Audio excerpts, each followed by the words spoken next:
Welcome, everybody. My name is Eric Hurst. I am a professor here at Booth, and I am the faculty director of the Becker Friedman Institute. And we are here tonight to talk about the work of Gary Becker, the Becker in the Becker Friedman Institute. And as a launching off point tonight, we're going to use kind of a book that was recently released called The Economic Approach, the Unpublished Writings of Gary Becker, which was edited by Julio Elias, and then Casey Mulligan and Kevin Murphy, both of the University of Chicago. Both are here tonight. So the way this is going to work is we're going to start with a few comments from Kevin about both the book and Gary. We are then going to turn it over just for a few minutes to Nobel laureate Jim Heckman, and he's going to say a few words about Gary. And then we're going to go to a panel. And then everybody's going to talk. And so I didn't know. I just want to participate in the panel. Okay, that's all we need. Then we're going to have a panel discussion with Jim and Casey and Kevin, moderated by Ben Krause, the executive director of BFI. And so before I do the formal, introduction to the panel, I'm going to do that brief because these guys don't like it when there's too much of an introduction coming through. I do want to just take a second and talk about, the role Gary and Kevin have kind of played in my career. So I got my PhD in 1999 out of the University of Michigan, and I got started at Booth in 1999, and that's when my graduate training really started.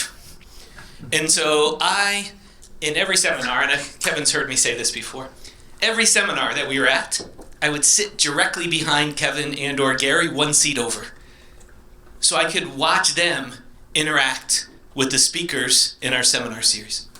And I would learn more about economics from the questions they would ask of the speaker than the speaker seminar in almost 99% of the cases. And that's when I first came into learning about the price theoretic approach to doing research, the Chicago approach to doing research.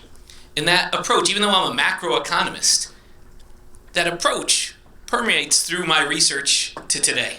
And you could see Gary's fingerprints in me trying to take ideas of home production and human capital accumulation and discrimination and putting those into macro models of the life cycle, macro models of economic growth. And so, again, I can't understate the impact that Gary and Kevin have had on my career. I'm going to say one more thing. I've never told this story publicly before. I am here at Chicago today because of Gary. So I had an outside offer in 2010. I was visiting Harvard for the year, and I was being recruited both by Princeton and Stanford at the time. I was getting close to leaving for Princeton. And so when I was visiting Harvard that year, right close to my decision point where I was going to call and accept, I got a phone call in my Harvard office. The first time it rang the whole year I was there. And I picked it up, and it was like, Eric, this is Gary Becker. I have no idea how Gary got my office to this phone number in this office where I was a visitor for a year that no one has ever called me on. And at that moment, he mentioned to me the importance of continuing the legacy of price theory at Chicago. And I get emotional thinking about it, because at that moment, he also mentioned he considered me to be one of the intellectual descendants of that price theory. And that we need to have people like that remain at Chicago to continue this going forward. It is probably one of the most personal/professional moments important to me in my career. And I changed my mind after that call, meaningfully. I stayed, and I stayed, for now, and I will stay forever. I am here entrenched. And that phone call from Gary really, made me realize the importance of being here. And again, I have to say, I've never felt at a place more at home, intellectually and personally, than I am at Chicago. And I'm leaving being the director of BFI in about a couple of months. And it has been one of the greatest honors of my life to actually lead BFI, where the Becker is right in the name. And I continue to feel that intellectual connection with Kevin and Gary. Okay, so that's this mushy stuff is over. I'm going to move now to actually doing the formal introduction part of our panelists tonight. And this is going to be very brief because I'm going to turn it over to these people. Now I'm going to go to my written remarks here. Kevin Murphy is the George J. Stigler Distinguished Service Professor of Economics, now emeritus at both Booth in the Economics Department. As his many accolades, he was the first professor at a business school to be chosen as a MacArthur Fellow. As the MacArthur Committee nailed it on the head when they praised Kevin's many contributions as revealing economic forces shaping vital social phenomena such as wage inequality, unemployment, addiction, medical research, and economic growth. I will add, I'm going off script now, Kevin is one of the only native speakers of economics I've ever encountered in my life. All of us have picked it up as a second language. Some of us are pretty proficient, but nothing is lost in translation in terms of the way that Kevin could understand our economic landscape. Jim Heckman is the Henry Schultz Distinguished Service Professor in Economics within both the college and the Harris School of Public Policy. He also serves as the Director of the Center for Economic and Human Development. He is the winner of the 2000 Nobel Prize in Economics and numerous other awards. And it is not an overstatement to say, and I've said this publicly many times, that Jim is one of the most influential social scientists of the last century and change. From his groundbreaking contributions in microeconomic analysis of individual and household behavior to his interdisciplinary examination of such issues as the origins of inequality, the determinants of social mobility, and the link among stages of the life cycle, there's truly not one of us who's been impacted by Jim's work. Casey Mulligan is a professor of economics at the college here at the University of Chicago. Among his many notable positions, he has served as chief economist of the White House Council of Economic Advisors. Casey has received numerous awards for his research on capital and labor taxation, the gender wage gap, health economics, Social Security, voting, and the economics of aging. And I don't think it's an understatement for us collectively to say that I think one of Gary's most prominent and influential intellectual descendants is Casey Mulligan. And finally, it is my special honor here to introduce Cyrus Claffey, who will offer closing remarks for us tonight. Cyrus is the founder of Butterfly MX, a proprietary technology company, and a new member of BFI's Advisory Council. Cyrus is also Gary's stepson, and he brings unique insight to our discussions this evening. And we owe this event to Cyrus's generosity, so thank you for making this happen. Kevin, the floor is yours.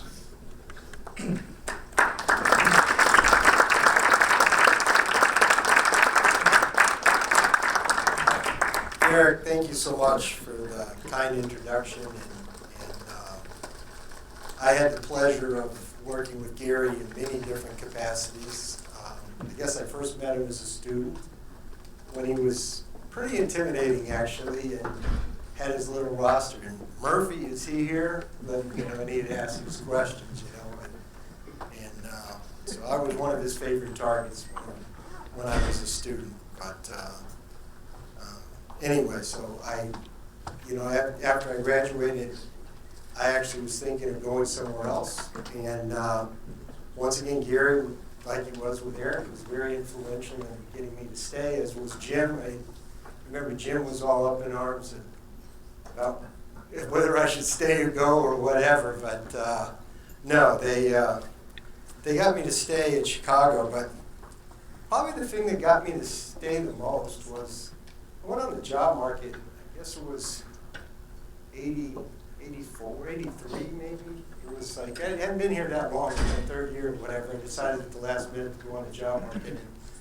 And I went around the country, went to a number of places, went to Cambridge, and I had lunch with Paul Samuelson at MIT, which is, I think, kind of part of the recruiting routine there.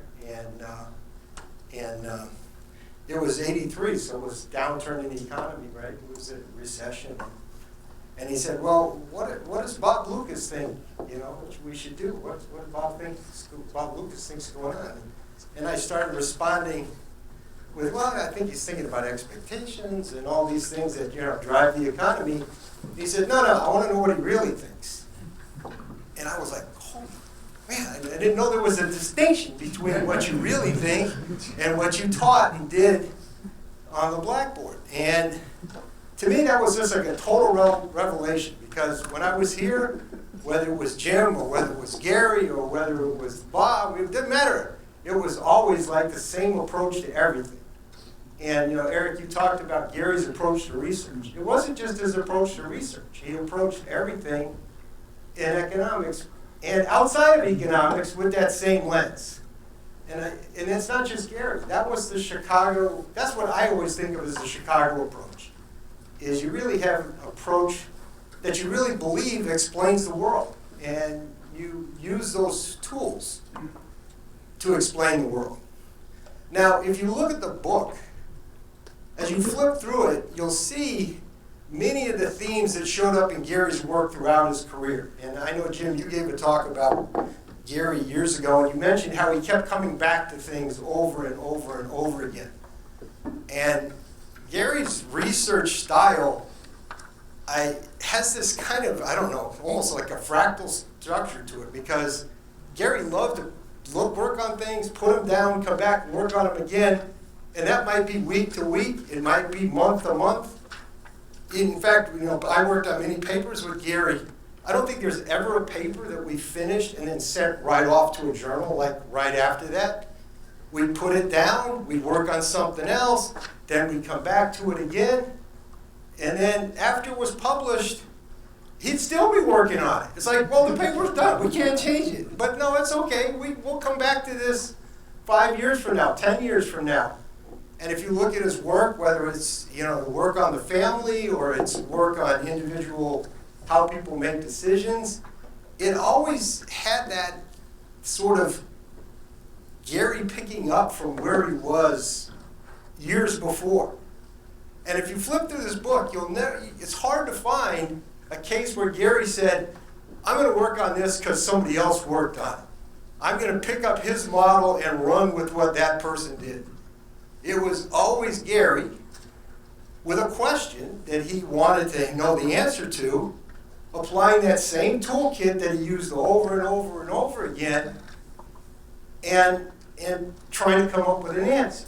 And you'll see that in the book. In the book, for example, you'll see things, and some of those are after he wrote another paper on the same topic. Sometimes it's a decade before he wrote another paper.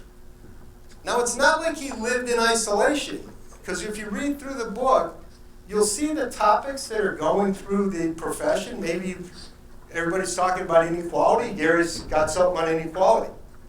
But it's Gary's something on inequality. It's not what everybody else is doing on inequality. It has a very Gary flavor to it. He's always picking up on that same themes. And so when I think about what Gary's big themes are, first off, it always is back to price theory and always back to thinking about two things. How do people behave? It's very people-oriented. Gary was very much a people economist, whether it was a human capital theory, whether it was the family, whether it was marriage, whether it was children. People played a central role. And people as decision makers were very important to him. How do people make choices? How do they decide what to do? Again, some of the very fundamentals of economics is everywhere in his work. But the other thing I noticed when working closely with Gary, we often talk about agents. But in Gary's world, people aren't really isolated. They're part of a family. They're part of a group. They have some affiliations. And those affiliations are very important to them. It's a kind of a richer structure than just the autonomous agent. They're rational people, but they're people who have a very human side to them. They interact with other people as people interact, not just in a market. Markets are critical to everything Gary does, but it's that combination of like market interaction and personal interaction, that fits together. That highlights his work on the family, that highlights his work on marriage, children, all that. So he's got all those topics that run together in how he approached things. But it's very much Gary. I mean, everything he does has kind of got that Gary flavor to it. And like I said, it's not, I'm going to take this guy's model and redo it. He's going to be motivated by a topic somebody else is doing, but it's going to be how Gary approached and how Gary brought his unique view of the world to it. You trying to find where I'm wrong here, Casey? You're going to find that. You know. Anyway, that to me is what Gary was about. He was a committed economist. I mean, he was economist to his bones. Jim, I think isn't that the Chicago approach? It's like we don't know no better, right? We're sort of stuck, but it's a good stuck. It's not a bad stuck. We're stuck in a good way because we're relentless in trying to explain things using those same basic tools. But the things keep changing too. The things we explain, and also the toolkit gets refined. Right. That we add to it. We add to it, we refine what we do. But it's not like, it doesn't satisfy what does he really think, right? It's always like, this is what we really think. Maybe it's just narrow, maybe it's too small, but that's how we think about the world. To me, that sort of defines Chicago and the Chicago approach. And Gary epitomized the Chicago approach. He was right there in the middle of it. And he had enormous influence on me. He had, I think, influence on so many of us here in the room. Anyway, I'll take any questions if people want to ask a question about what I said or disagree with what I said. This is Chicago. Somebody's supposed to be standing up and tell me I'm an idiot. And they were telling me that I missed the whole point. Right? When you talked about the insight that Gary usually had in a paper, the big insight is not like, you made a mistake on page 12. This is the paper you should have written. That is, you wrote this paper emphasizing X. X is a trivial part of the issue. It's a much broader issue than that. That's the comment that Gary usually brought to the table. It's the question you didn't ask. It's the aspect of the problem you didn't develop. It's the insight that was right there and you didn't see it, right? It's like, how many times did somebody walk out of that room going, oh, I got the real punchline in my paper now. I didn't have it before. That's kind of the thing that really he really brought to the equation in many cases. Puts a perspective on things.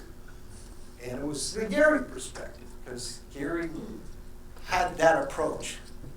And I don't know, Cyrus, he must have day in and day out abused you with economics, right? It was tough, Kevin, I'll tell you.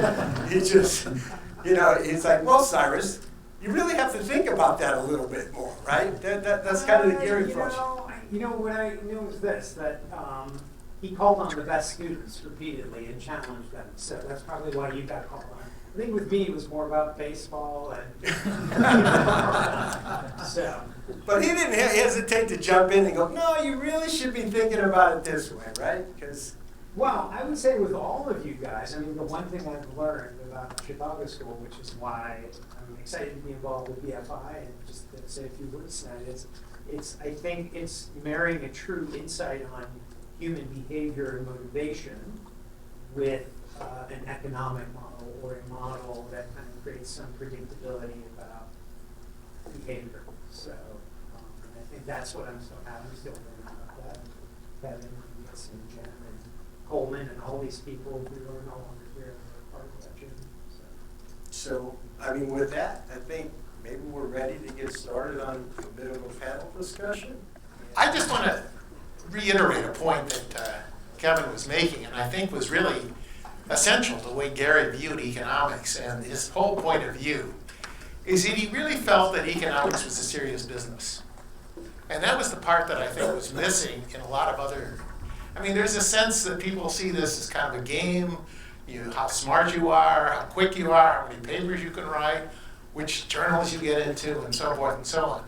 None of that was part of Gary's legacy. Gary, I remember when I first went to Columbia, I started at Columbia some time ago. Gary had just left.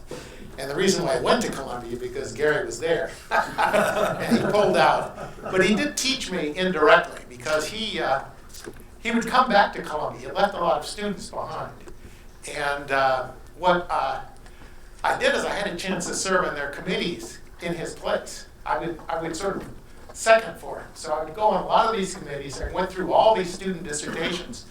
And there were a lot of good dissertations that were there. Jacob Mincer was at Columbia, a lot of really good students. And Gary himself would come in for the defense. And then I met him. And I did meet him, actually. The first place I ever met him was in Jacob Mincer's kitchen, actually. I'd just been hired at Columbia. Jacob Mincer had a party at his house. And Gary was coming in. He'd already left Columbia, but he came in. And at the time, I had a model of marriage, I thought. The model of marriage was really a very simple model where you were buying a spouse or something. It's really, and he said in one or two words why it was a nonsense model. He said, that's not a model of marriage. That's a model of domestic service. And he was right, and I dropped it ever since. It's been later published by other people, but I'm not going to worry about that. The idea is too obvious, maybe.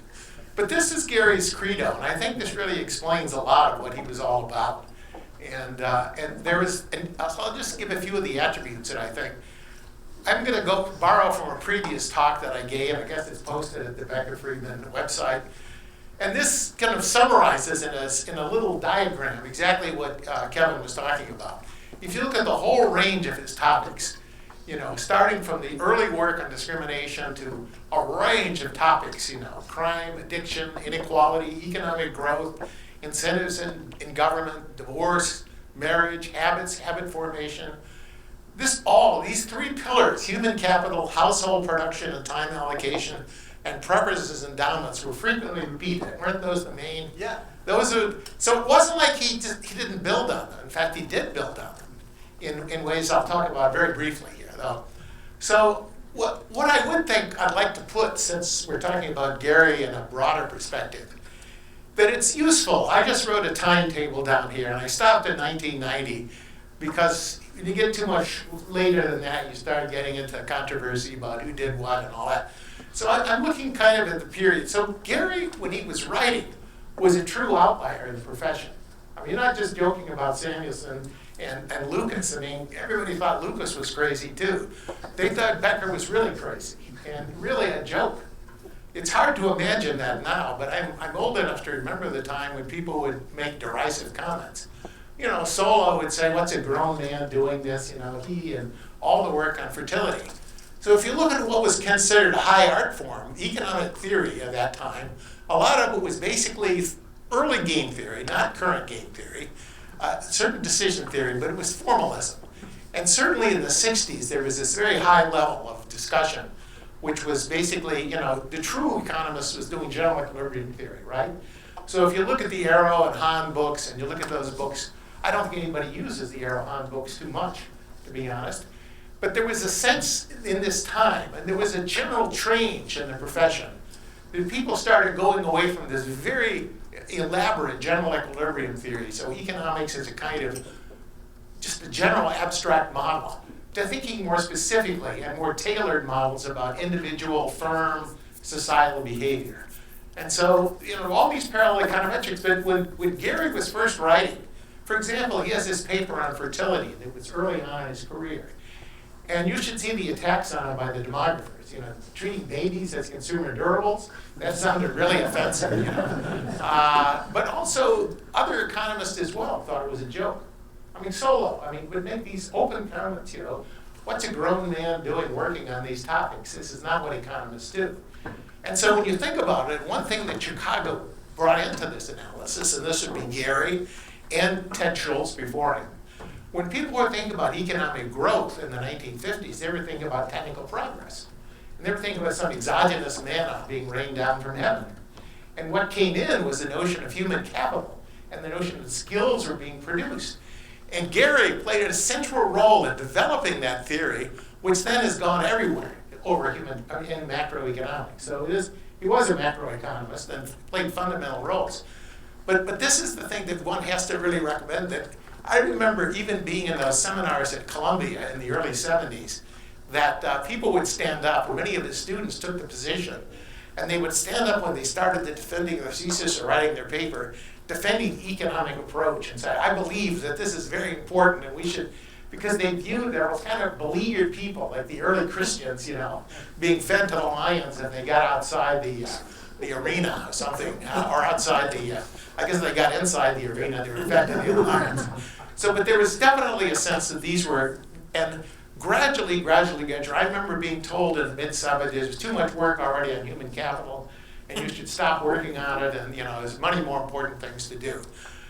But the other thing to mention, and this also, I just add to what Kevin was saying, the work that he did on early work on human capital and discrimination and so forth had a huge role in public policy.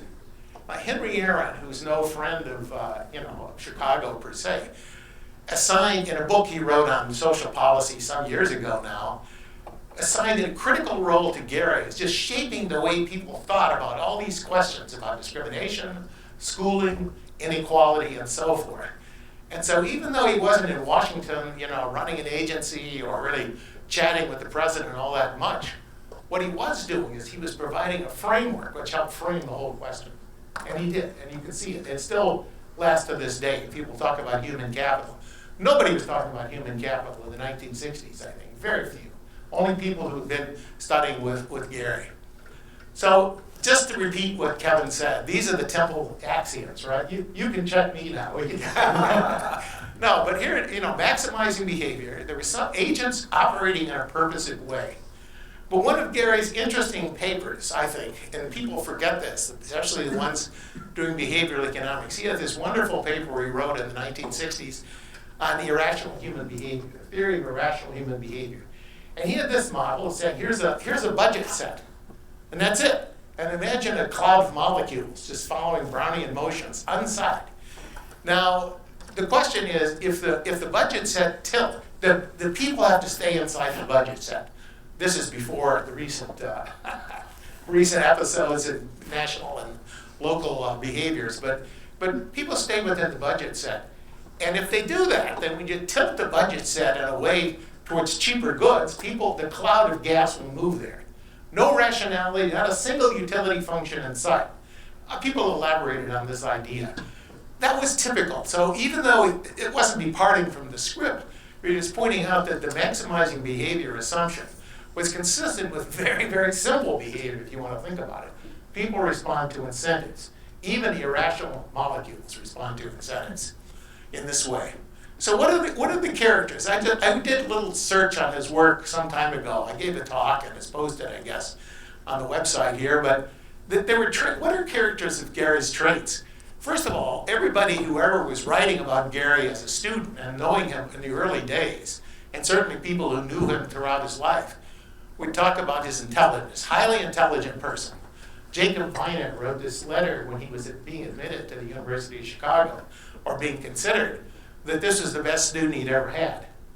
And that's a remarkable statement when you realize that he also taught Friedman, Stigler, Alan Wallace, and a whole raft of very well-known economists. He had a great deal of integrity, and that's something I think is really hard to, that doesn't sound like a real character trait for an economist, but it is.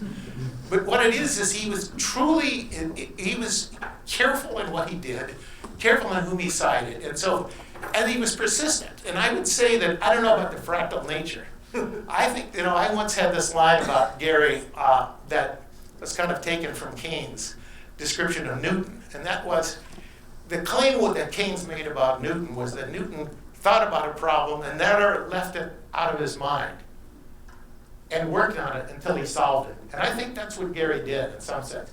He kind of went into periods of quiescence, right? Yeah, I think he did really thought that stepping back really helped. I think he really did that a lot, and in big chunks and little chunks. That he didn't just write on a topic and then leave it for good. Exactly. He'd write on it. He'd get to the point where he thought he had it. He never knew. He knew he wasn't done, but he had enough to do something, and then he'd set it down and come back to it later, often based on things he learned working on other problems. Right, but I think one of the reasons for doing that is that he really, and going back to the very first quote, he was deeply interested in these questions. He really wanted to solve, really wanted to understand fertility. In some of the last conversations I had with him, we were working about the decline in fertility that was it's characteristic now about most countries, except maybe in Africa, most continents, I should say. But he was still deeply probing at each point, trying to understand the phenomena. And he would make himself very familiar with phenomena. This is the part of him that many people didn't capture. It wasn't a question that he could just write down a theory. He had a very broad training in economics and in social science, right? Yeah, but you're right. He didn't just have he had a toolkit. There was no question Gary had a toolkit. Right. But he didn't say, okay, what can I build with my toolkit? He had questions. He had a question. That always was there, and you can see it in the book. He writes, he's interested in this issue. How does he solve it? He brings out his old toolkit. Exactly. But he's not starting with the toolkit and saying, oh, God, I could write 12 papers with this toolkit. You know, he's motivated by the questions, and the questions come from the world. Well, in fact, actually, if you count the number of papers that he wrote, it's fewer than a lot of other people out there in the world today, you know, getting accolades of various sorts. And what he was doing was essentially then, again, going into the question in depth, but taking a long time to do it. You know, he wasn't sort of saying, well, you know, I should be done in 30 minutes or 30 days or even a year. It was, he really wanted to answer the question. I think that was also a feature of Chicago, and then he picked up on that. Another aspect of him is his work, is his courtesy and respect for others. And he was willing to place everything in terms of the history of economic thought, right? He was a true scholar. It was something that's kind of died out in the profession. Very few people will say, well, this is like Philip Wicksteed said this, or Walras said. No, he actually placed things into that kind of perspective. And he was thinking of carrying on the tradition, but also extending it. And so, and you know, for example, the work on fertility. He knew Malthus. He talked about the Malthusian model, but he saw its inadequacies and tried to explain them. And this is the part that is really amazing, I think. He was also, people don't think of him as an empirical worker, but I think he was. In two ways. He did some of his own empirical work. Now, he wasn't heavy duty. I don't think he'd be using AI right now on his laptop, right? If he still were investigating a question. But he was deeply interested in a range of facts and a range of people studying the facts. So he would look into sociology, he would look into demography, and then he would also do work in economics. And what he definitely adopted this Friedman notion about explaining facts and testing theories against facts. That was through his whole life, I think, right? And he was all, but he did it with a somewhat, he inspired a huge amount of work. So the amount of data that's been collected as a result of those models I just put up on that temple just are impressive, like time budget studies, studies of fertility, rates of return. Nobody's computing a rate of return to education in 1963, to my knowledge. Nobody. Maybe a few people, maybe Fogel and a few people doing this in a very limited context. But he brought out a framework that people could use. But the point was, it was simple.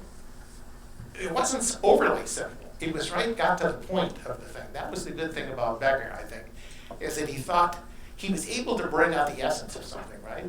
And that was his philosophy, not to sort of overpower you with his tools or his intellect. He was quick, very quick. But the crucial thing was that he was really able to explain things in a very intuitive way. And I think in every problem he worked on, he wanted to first of all come up with the intuitive explanation, and then he would formalize it in various ways. So anyway, I don't want to go on too long. So I was also going to talk a little bit about Chicago. Yeah, well, maybe what we can do is we can sit down. Okay, fine. And dig Okay. into that. Yeah. Fine. I was just, so this is what Kevin was saying about everybody was being asked in Chicago his day to think big. Gary was an important contributor to this whole Chicago school. So I'll show you his picture. You've seen this picture, any of you? This is painted by a graduate student of the Russell, what's his name? I forgot his name now. But circa 1972, and it shows the whole faculty. And you can see that Gary is not in the center. In the center is Stigler and Friedman. There they are. And you can see over the shrine is MV equals PT, the quantity theory, and so forth. Then you see Nixon and Agnew, dates it, and so forth. And then there are various people drawing Edgeworth boxes, and Harburger drawing his triangles, and so forth and so on, and Schultz. But Becker was there. He was waiting in the wings, if you want to say. And so he moved into the center very quickly after this. He just arrived at Chicago at this time. So I'm just going to repeat the 3 ground rules that Kevin was talking about. you're supposed to know and understand the corpus of economic theory. And I think that was an important thing, that using the basic tools of price theory, just the intuition in economics, everybody on the faculty and in the vicinity of the faculty, certainly the students, were asked to understand just basic price theory. And so there was a notion that people spoke this common language, so it facilitated communications. The second, and this is a point that Kevin already said, but I'll just repeat it. Why was he staying in Chicago? It wasn't, he repeated from Milton Friedman said, well, it wasn't because of the weather, and that's for sure, but because his colleagues were engaged in this serious enterprise of understanding the world and not getting their names in the papers. That's something that I think, and Gary very much picked up on that. And the third rule was the sense of serious devotion to empirical work. So I think I should stop at that and just point out that Gary exemplified this approach, but more than just being a follower or a disciple, he built on this approach. And in terms of the three axioms, yes, he believes in maximizing and stable behavior, but throughout his whole life, throughout his career, he was flirting, and Kevin was a colleague in this activity, flirting with preferences, wondering, well, what do you do with preferences? So we went from one extreme to the molecules under a budget set, no preferences whatsoever, but only a budget set, to an extreme where preference, and said he went further, and he went way outside the boundary of Chicago 1960s, I would say, and 70s, to really start investigating how preferences were formed and how it was that we could explain the behavior.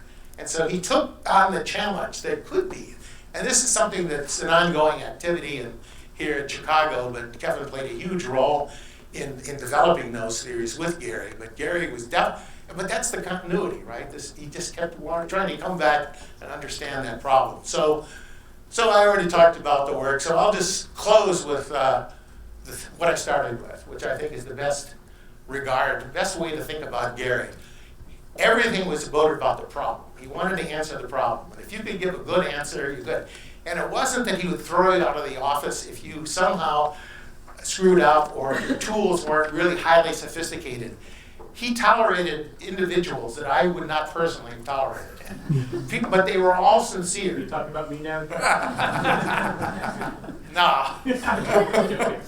I'll tell you privately what he thought about you. No, but seriously, it was the seriousness of it. He was deeply concerned about fakes and posturing people. He really wanted to know what was going on. So in that sense, I think that's the final analysis of Gary Becker, and his contribution was an approach to doing economic research, just taking it seriously, and taking other people who were seriously, and then weeding out the fakes. So okay, I'll stop. Excellent. Oh wait, you have something else to say? I just want to follow up on a couple things. One is come join us here. Gary Oh, you're right. motivated about explaining the world, but using economics. Yes. That and then if it wasn't within the bounds of what we called economics, he kind of expanded the bounds of what was in economics to make that happen. Exactly. That is, like whether he had to bring in how the preferences formed or other aspects of human interaction that aren't just market interactions, Right. family, personal interactions. The other side, and I think this is critical, is if you really want to see Gary in action, you don't just have to read his papers. You can read his Business Week columns. I mean, those Business Week columns just have so much economic behind them. They do. And you really, this is to me where Chicago has always shown. If you go back and read the old Friedman Newsweek columns, the same thing. Yeah. I tell you, put Galbraith's columns and Friedman's columns next to each other. It's like night and day. You read Friedman's columns and you think you're in a seminar. He's talking about it. Same with Gary's columns in Business Week. Right. And so that's how they approach the world. Don't forget Sanderson's columns. Me, or just a man on the street. It was always the same. But that's the point that I think is really interesting, because he was willing and had the ability to distill things down to a very simple level. So you can find people who were not technically trained, but he believed that every good body of work in economics had to have a simple and intuitive explanation to go with it. So it wasn't going to, Frank Hahn, if you knew the man, was I mean, didn't care much for him myself, but he is very much of a formalist, right? Very much of a formalist. And the view was that if you weren't really that formal, then you were a jerk and you should be ignored. So I remember he was trashing Friedman for years because Friedman had a missing equation in his quantity theory. He's dealing with his general equilibrium Keynesian model. But that went nowhere, and that's the point. The formalism that was there was formalism for itself. People were actually thinking about developing new ideas. Now, I think in the 70s, when you talk to people like Akerlof, and you talk to people like Holmstrom, and Rothschild, and Stiglitz, that whole movement started. I think they were partly inspired by Gary to do more microeconomic models, start looking at models of individual behavior, instead of feeling like they were weaklings and they didn't really know Sard's theorem, and therefore they couldn't really compute G or didn't use the Scarf algorithm.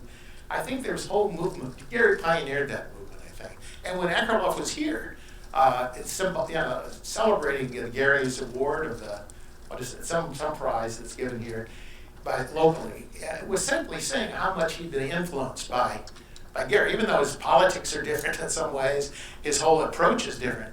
He was Gary was willing just to throw away just the formalism and attack the problem. So this is somewhat of a personal question in the sense of, understanding my stepdad, somebody who's a member of my immediate family. Is there a through line as to why he picked the topics that he picked? Was it that eventually understanding preferences or the fundamental, axiomatic to then determining, right, Kevin's shaking his head, that's good. But I guess, is there a feel because you guys collaborate, right? How did you decide to work on addiction? Why was that the problem that you faced? Was it just a curiosity? It was something that was impactful in terms of society, it melded sociology and law, etc. So that's my question. Is there a through line in terms of understanding the topics that he picked, or can you explain why? And I guess that's it. Thank you. I think it's a little more tools driven than Kevin admits to. If you look at the stage when Kevin was here, they were getting into analyzing complementarities. I don't know if it was from you or from Gary, the two of you together. I don't need to split that, and so once Gary started thinking in terms of complementarities, then a lot of these old problems he had left behind, he's like, oh, now I can make progress on that. And addictions to complementarity over time. They had the book about complementarity among people. He did the gender gap analysis was complementarity between hours of labor and human capital. So I think they ran with that kind of, it was a new tool to them. And but a recurrent problem, and a problem he wanted to solve, and he Yeah. kept taking the available tools and adding.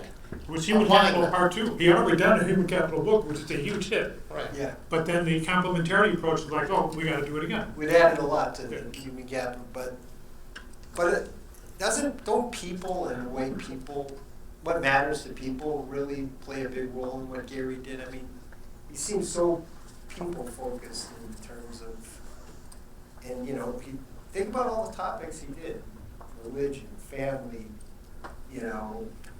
children, marriage, divorce. Well, see, he wants a storyline, and I once attempted a storyline. You can tell me you think it's true. I don't think it really works very well. I figured, what was his first study? Discrimination.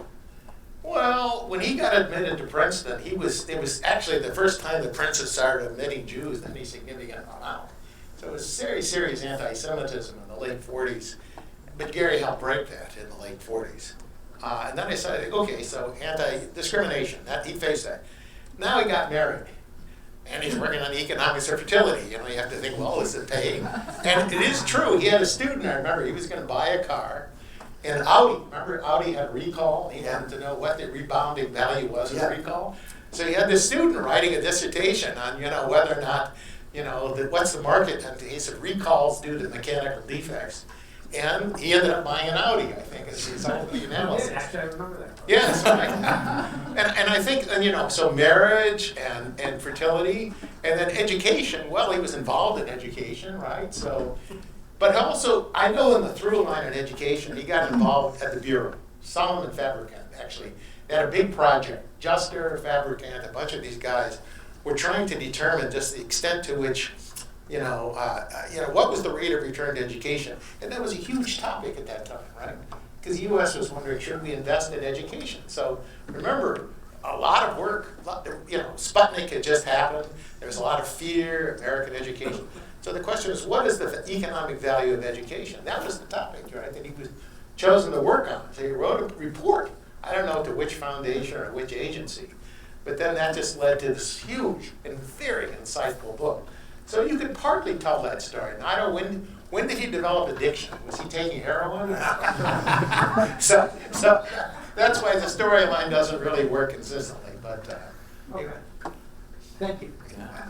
His more, I was about people. Yours is about Gary. You have a Gary theory of. well, I have a Gary theory of Gary. He was interested in the problems that people encounter. To your credit, his version of the story of the crime paper was he parked illegally outside of Columbia. Right, you told me that story. Right.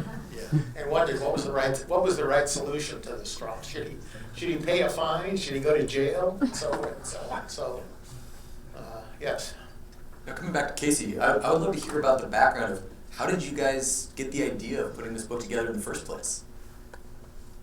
Julio's not here. He did a lot of work. He did. You guys. I was along for the ride. You guys did. Work.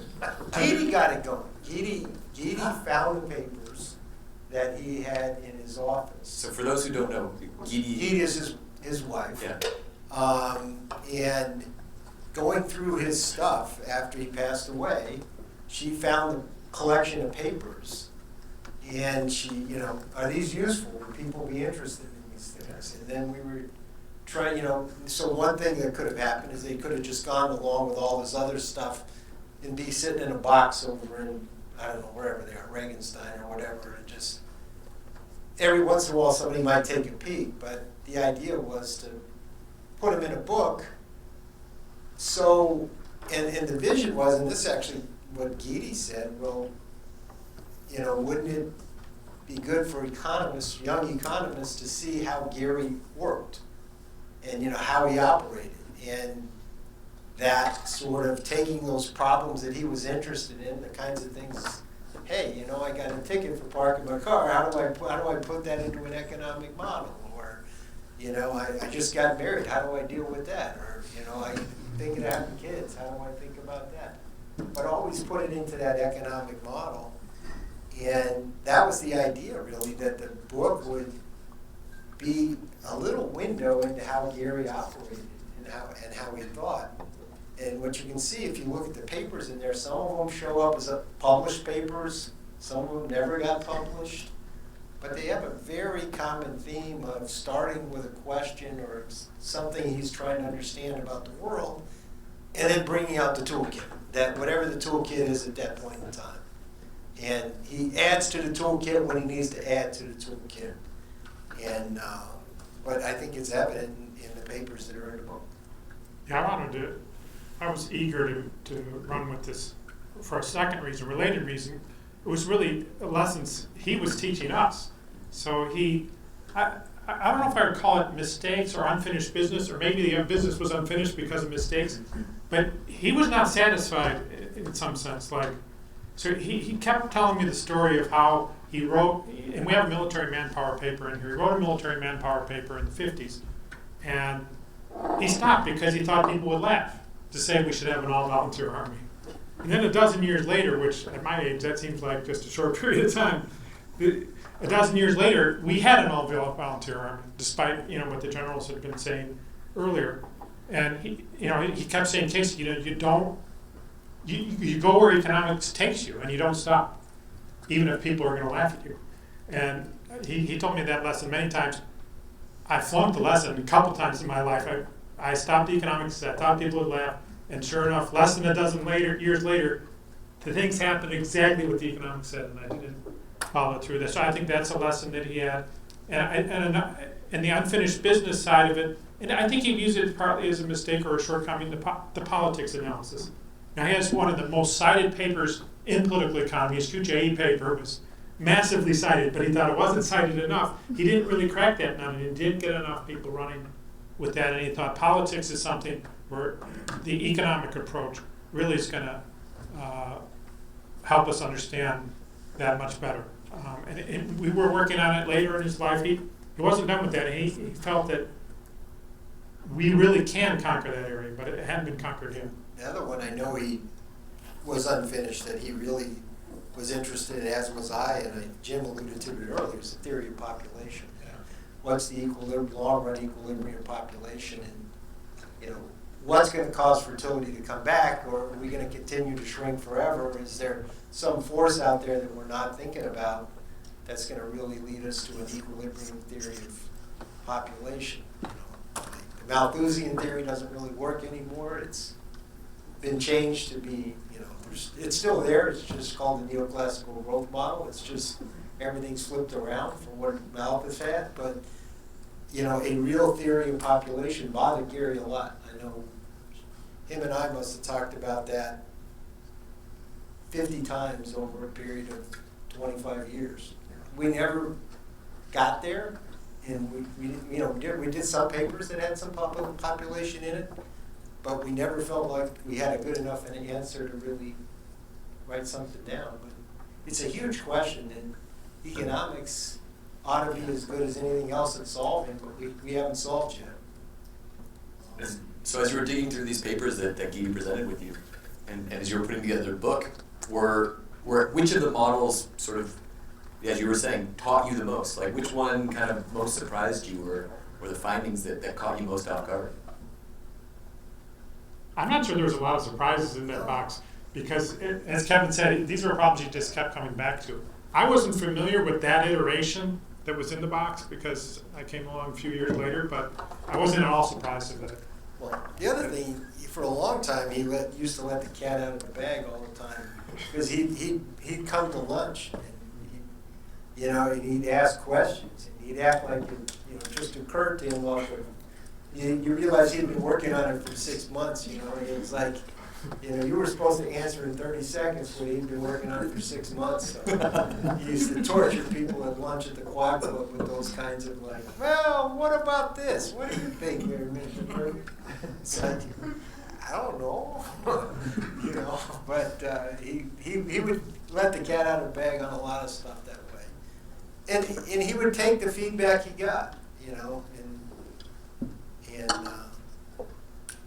and like you said, he'd add to the toolkit over time to help solve the problems he hadn't solved before. So I'm a bit of a sucker for Greek mythology, and I know, Jim, you, I think, referenced, you compared Gary to Helen of Troy, I think, at one point. And I assume it's because of the good looks that we see here prominently featured, but perhaps there's a bit more to it. Well, if Helen is the face that launched 1,000 ships, I would say Gary, by analogy, was his work launched 1,000 papers or more, and 1,000 data collection efforts. So he really, whole fleets came into action as a result. And the thing that's amazing, though, you have to put it in perspective, is how little of this was going on before he arrived on the scene. We think of, everybody estimates the return to education, the Mincer equation and so forth. Nobody was doing that. And nobody was thinking about it in those terms even. And when human capital first came out, people said, it's cranky. And if you look at the mathematics in it, it's nowhere near the Frank-Hahn level. Believe me, there's no Sartre's theorem in that book. There's no general equilibrium fixed point, nowhere. But what is in there is a massive amount of intuition about ideas, explaining worker turnover, and so that's the part that I think is really but that's where it launched so many different, and so there's whole literature. People have made their whole lives trying to estimate one equation in Gary's work. Literally, that's what they've done, or the Mincer equation. I should point out one partnership that he had early on before Kevin, and that is Jacob Mincer. That was a very fruitful partnership, and that was, Mincer, I think, was a student of George Stigler at Columbia. He went to City College, and I think it's George Stigler, right, here at Columbia, but anyway, that's not so important. And he wrote this very creative dissertation about equalizing differentials and human capital. So he was really able to kind of formalize an idea that was in Adam Smith, but provide a nice, simple model to explain inequality of the human capital. And Gary was not working on that problem when that initially started. And Jacob was at City College, which is just a few blocks up from Columbia, New York and all. Just go on Broadway about 30 blocks, 40 blocks maybe it's less. And Jacob was there. And so Gary invited Jacob into this workshop that he was starting to organize. And then he galvanized Mincer. So the whole work Mincer did on returns to education, on income inequality in education, Mincer was always in deep awe of Gary. Worship is the wrong word, but had deep respect for him, and but inspired him. He really kind of gave Mincer, was able to formalize ideas that Jacob had intuited, but didn't really put it together. That was a very creative early partnership. So all the early human capital literature was really Mincer and Becker, and Jacob was very, very much influenced by Gary, and Gary was influenced by Jacob. They were a pair. I saw them together when I was first visited here in Chicago. They really were highly interactive, and there was a senior, Mincer was older by, I think, 7 or 8 years, and had been through a lot of experiences, to put it mildly. But he had some maturity, but he was able in some sense to kind of anchor Gary down. Gary would write these models down, and then Jacob would say, how do you estimate these models? Let's take them to data, and so forth. Very creative symbiosis, I thought. So I'd throw that in on the mix. A useful partner that played a very important role in the human capital literature. Well, maybe let me ask one more question to Kevin before we open it up to the audience. Eric was talking earlier about how Becker is the Becker in Becker-Friedman, and before there was the Becker-Friedman Institute for Economics, there was the Becker Center for Price Theory at Booth. And my understanding is in 2006, when it was officially renamed, Kevin, you gave Gary a really unique present, a really unique gift to commemorate that moment. I was wondering if you might share what that was with everyone and how it came to be. You're talking about what I gave, the box I gave? I am talking about the box you gave him, yeah. And what was in the box? It was a theory of moral sentiments. It was at Adam Smith's, and I do woodworking a little bit on the side, and I made him a box to encase it. So he was very happy. He was very pleased with that. I can imagine. He thought it was a pretty cool gift. So. You finally boxed him in. Yeah, finally boxed him in. But no, he kept the theory of moral sentiments in a box. He needed the wealth of nations got to come out of the box. That one had to stay in the box. But see, actually, I'll tell you, since you've triggered a memory. Phelps came here years ago and gave a workshop. Ned Phelps, a very, very smart guy, very active. And he started out, this was like in the 1970s, and it was Stigler's workshop. And anybody who is around, I don't think anybody's around from Stigler's workshop, pretty rough customers. But Phelps started out by started quoting, I think it was, what's the name, Scottish economist, Dennis Robertson. The scarcest thing in economics is love, something like that. You should see. So, Stigler went wild. A lot of other people said, no, forget about love, Gary didn't. Gary went along with it. But at that seminar, though, Stigler said, Adam Smith wrote one good book, is another one you should completely forget.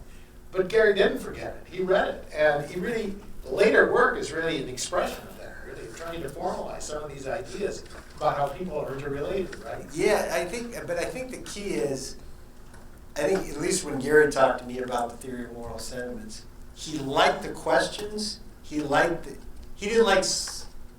Smith could have done more with the wealth of nations to answer the questions that were in the theory of moral sentiments. And that, in some sense, is a project for Gary's career, right?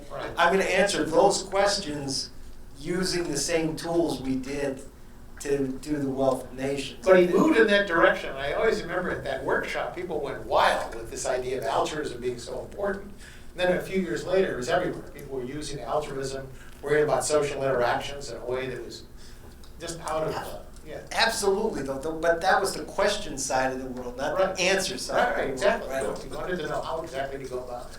because he thought those were important questions. But there was one other thing I think you should mention about Gary's contributions.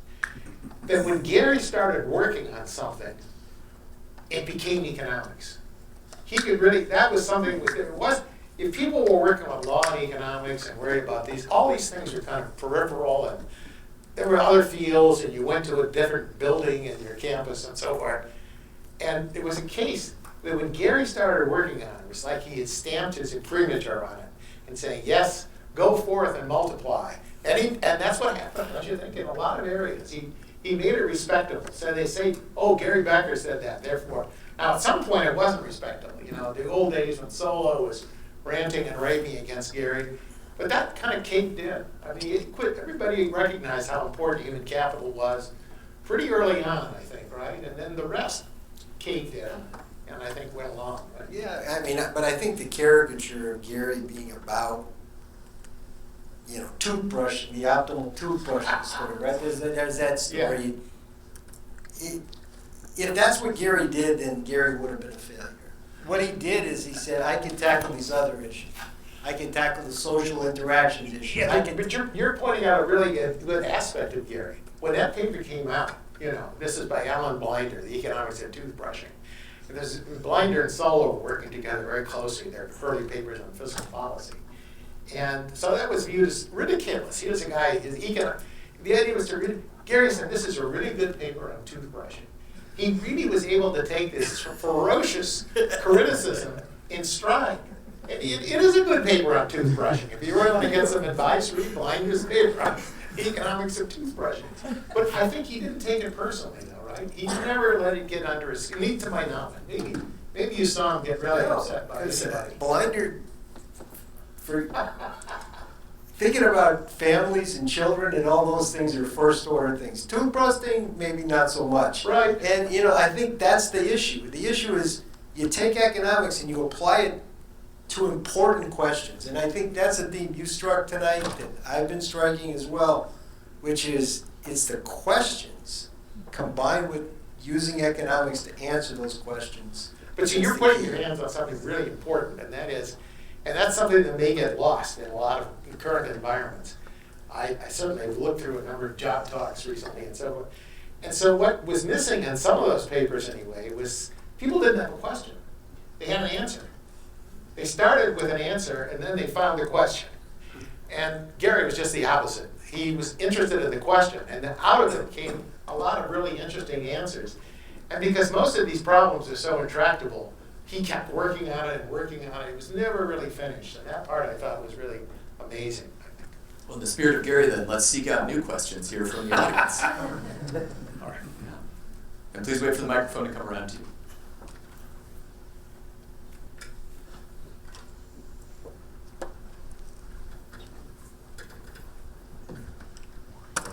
Sorry if I know this will be as overly vicious as it might have hoped earlier. So you touched on a little bit earlier. There's many unique sort of modeling decisions that Gary Becker made in his papers, like fixed commodities or structured families. So I'm wondering on the panel's favorite, unique Gary Becker modeling tool it was from any of his papers. Favorite tool? I don't. Like you're asking what was Picasso's favorite paint. I don't think you really want to cast it in that way, right? He had a whole tool chest, and so I don't know that was. I personally think of a lot of tools, but the real tool was the challenge to your imagination about what was going on, how to think about these things, and even thinking to think about these things. So my favorite approach is that he opened up vistas that weren't there. So he just kind of opened doors. And that, I think, is a major contribution. So exactly you were saying, he was not saying, unfortunately, a lot of advice given to graduate students these days is say, go read the AER. You might find an error on page 38 or something. Correct it. You can write a paper. Maybe you'll get it published as a comment, or maybe even a paper in its full form. And so it's just kind of keep, chasing down the same path and not really looking. Gary would never do that. He would say, think about something fresh and new. And even if it was crude, a good answer. a crude answer to a really good question is far better than a really good answer to a meaningless question. Yeah, I mean, one thing he did do often, and Casey, you've pointed this out to me a number of times, but is he did sort of do a reduced form version of like the cost side of something or the benefits. He would say, okay, the benefit of this is captured by this function, and we'll assume we can put that into an economic language.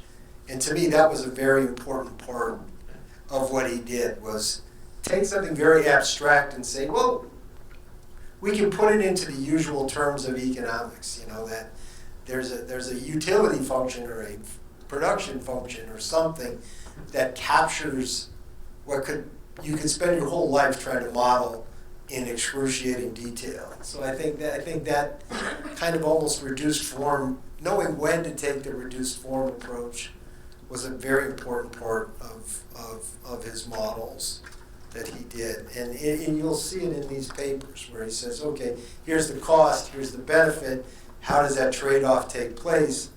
And you say, geez, how can you get anything out of that? But you start grinding through that a little bit, and you realize, hey, there are some implications here. Maybe it's the size of the market. Maybe it's the economies of scope or whatever else that comes into those questions. Or, like when Gary and I did a lot of stuff, it was all the complementarity that, the more you do of this, the more you're willing to invest on some other dimension, which feeds back into other things. So I think often it was good choices about what parts of the problem to focus on and what parts to kind of just push to the background through these assumptions about whether it's a production function or a preference relationship or things like that. Parents care about the quality and quantity of kids, right? Because if you sort of thought about children, there's a zillion aspects you can think about. But to say it's, quality and quantity, often without really specifying, well, what's all the things that flow into quality, right? It's sort of working down that dimension. And like he said, he opened up areas and Jim, you've done a lot of that yourself with like pushing us into more thinking about more of those human questions that I think most people don't turn to economists for. I want to know the stock market or GDP or something. Yeah, but economics has a huge role to play in these questions, like in psychology. Think of that as a separate field. It used to be the same field, right? Then it got separated. But now, if you think about psychology and behavioral economics, putting economics back in to the psychology and the behavioral economics, for that matter, is an ongoing agenda. And he's very enthusiastic about those kinds of integrations, I think, and extensions, because economics can clarify things that really we think of are settled. And we can go on a long time about that, but I think that's an example, right? Just something brand new. And would if you kind of wandered into that field too early on, then you were kind of an outcast or kind of a freak or, somehow not a real economist. But then you would start to develop ideas and people would pick up. But it's only if they were useful. So again, looking in front of it, did it help us really understand anything? And I think these models do when they're done. So there's a lot of other examples, but I'll offer that. Yes. Do you have a preferred tool in the box? I was going to say the same thing. To focus on the market, I think there's a reason for that. The market's so important. I mean, there's almost nothing that we do in isolation. And so to put some of the politics in a production function or some of what's going on at home, you don't need to know these things going on. You know that each home is just one in a whole collection of homes that are trading. And that's actually where his career started, was in trade. He was very much market. His undergraduate thesis was on trade. Thank you. Other questions? Please. Thank you. Thank you for the. Is this on? Okay. Thank you for the discussion. I was wondering what Gary Becker's views were on behavioral economics. When I was fortunate to attend Ronald Coase sort of fireside chatter lecture back in the early 2000s, and Coach was asked about it, and he said there's a downward sloping demand curve for stupid mistakes. You know, I think Gary was, at least my personal take, he's very interested in the questions and the critiques that behavioral economics brought. But I never thought he thought of behavior as a primitive. Behavior was always something that flowed out of things, constraints, preferences, objectives, and sometimes it doesn't look like. It looks like it's just behavior. This is just what people do. But I know Gary never liked that explanation. This is, people do this because this is how people behave. That theory was very much. Then, you know, home production and the whole idea of home production to me is really a lot about preferences, what we call preferences, right? When we first teach microeconomics, we write down preferences. And you realize that so much of what's in preferences isn't in here. It's outside the people. You know, it's like, you know, you teach complements. First thing you teach in complements is like cars and gasoline. They're complements, you know, they go together. You say, what the hell does that have to do with what goes on in your brain? It does nothing. It has to do with how you make cars move. You know, gasoline in the car moves together. And the home production was really to get at that. Really, it's not a deep, you didn't need a deep understanding of, you know, the linkages in people's brains. It was really like, they had very simple preferences, which covered a lot of things that economists didn't talk about, like family or caring or love or just, you know, prestige or whatever it is. Those are the primitive things that people care about. And then all the things that we talk about as the goods being traded in the market are really the mechanisms people use to produce those things. That was Gary's thought on home production. And I think it's kind of not really the behavioral approach. It's interested in a lot of the same questions, but I think it's different than the behavioral approach. You know, when I was writing my dissertation, behavioral economics was on the time discounting. That was their big thing. They were working on, the psychologists working on it, the economists working on it. And I don't remember him trashing that approach, but we took an approach that wasn't theirs. But it wasn't like, oh, well, they're terrible, but it's more like they're raising good questions. And, you know, what is our toolkit? We use a kind of complementarity to think about time preference. And I remember the people he invited for seminars, like he invited, I remember John Warner came with actually a military manpower paper where they were offering retirement packages to former soldiers and how the soldiers were taking the present much more than the future. And I'm not sure Gary and I had a model to explain, but Gary wanted to have John come and show us the data and, you know, how are people behaving. So I don't remember really a negative approach, but maybe that's just a weakness in my memory. I don't think it was, like I said, I think he liked the questions, but I think he was always striving to link it back to, you know, this is not just some quirk of human behavior. People are still, I think he firmly believed people arrived at those decision rules and those ways of behaving for a reason. They served a purpose. And if you understood like how that decision fits into the broader context of how they run their life, you might be able to understand that. And you know, and I think that's the idea behind the time preference thing. It's an investment that you have to make to do various things. And to me, that was always how he, you know, because we talked about these questions a lot.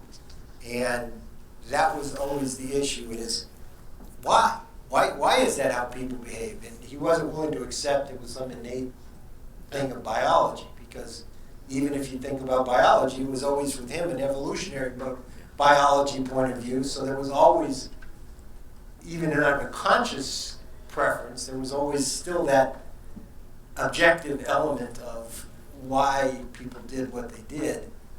And so I think he always wanted to dig behind the behavioral explanations. But I think in that regard, he followed Friedman in some ways. If you look at the methodology of positive economics, and Friedman was writing that, And don't forget, Gary was a student when that was being written, so I'm sure it had a big influence on it. You know, Friedman, there was this whole line of work earlier, long before behavioral economics, this psychological explanations. Who was this guy? There was a guy at MIT who was a development economist. I've forgotten his name now, but there was some idea in psychology about, Everett Hagen, I think was the guy's name, but he had this idea of need achievement. And the reason why some societies grew and others didn't is that some societies had need achievements. They wanted to fulfill their needs, and others didn't have the same drives. I don't think that went anywhere. It may be characterizing what environments do to people, but I think it was an example of you appealing to some innate traits of individuals that didn't lead anywhere. I think he was very negative, but I completely agree. He wasn't negative, Gary himself, about it. He never dismissed people in a sense. He tried to learn from what they had to say, and he was very courteous. In fact, in that regard, in the era of the late '60s and early '70s, he was actually pretty circumspect and quietly nice to people compared to some others who would shred them visibly on the spot. And I think he always felt there was some merit to come out of an idea. Try to get at least the best out of a person, out of an idea, out of an approach.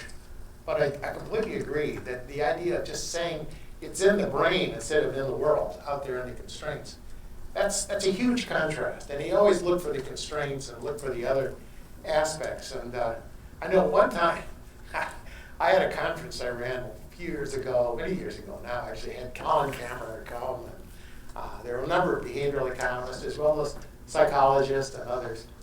But Paul Glimcher, who's a neuroscientist at NYU, came.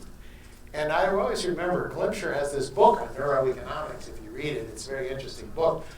But he starts off with the book, and so Cameron was going on saying, we really needed to understand the way the brain worked, and he even has a picture, even has a human brain on his desk at Caltech, or his office, I should say, a prototype of it. But what Glimcher said was how wonderful the Bellman equation was when he started to understand how neurons worked. But he thought of the brain as one big Bellman equation. So Gary loved that, actually.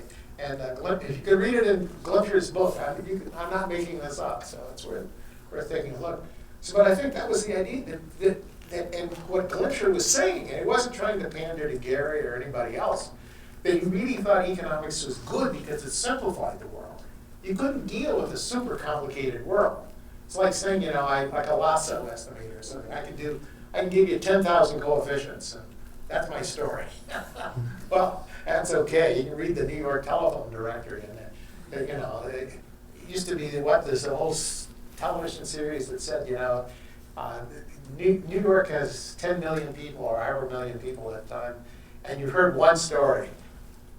You didn't want to read the telephone book. You didn't want to hear all 10 million stories. You wanted to hear at least a story about those 10 million that made sense. And I think that's the idea of using economics in that simplifying way. And I think it's powerful. It really is powerful. People sometimes easily dismiss it, saying, you're assuming hyper-rationality. Didn't assume hyper-rationality. People made mistakes in this model. There was learning. And there was plenty of room for learning. And so that's the part that I don't think Gary liked the fact that people didn't stand up and debate it openly, in a sense, right? They kind of stayed within their enclaves and huddled around. They pulled the wagons together, but it didn't come out. And the Chicago approach, I think, at one point anyway, was really debating things up, right? Yeah. But he thought people made mistakes because it was costing not to make mistakes. Right. That was a neuron that went wrong or something. That might have been part of the problem, but I mean, it wasn't. It's costing to have the right neurons. That's the way he thought, right? It was always, I've got to go back another layer. I got to ask why. Right. Why, and it's not that there's this hyper-rationality per se. It's just this wanting to understand deeper, because if you understand a little deeper, then you can not only answer that question, you can answer another question. I think he was a firm believer in that too, that if I can dig a little deeper and help answer this question, then that's going to help me understand other things that people do. Yeah, but you touched on a theme that I think is really crucial in his work, and that is he saw economics as a cumulative science. No question. And literally, we're answering questions, and it wasn't like the there's a paper there, 2 years ago, now I'm gonna turn my back on it and do something completely different.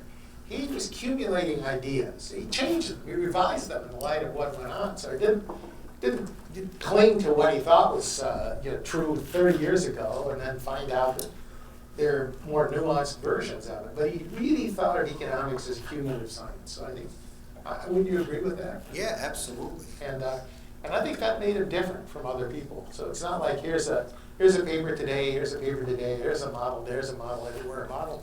No, he was really thinking deeply about how this fit into the larger whole.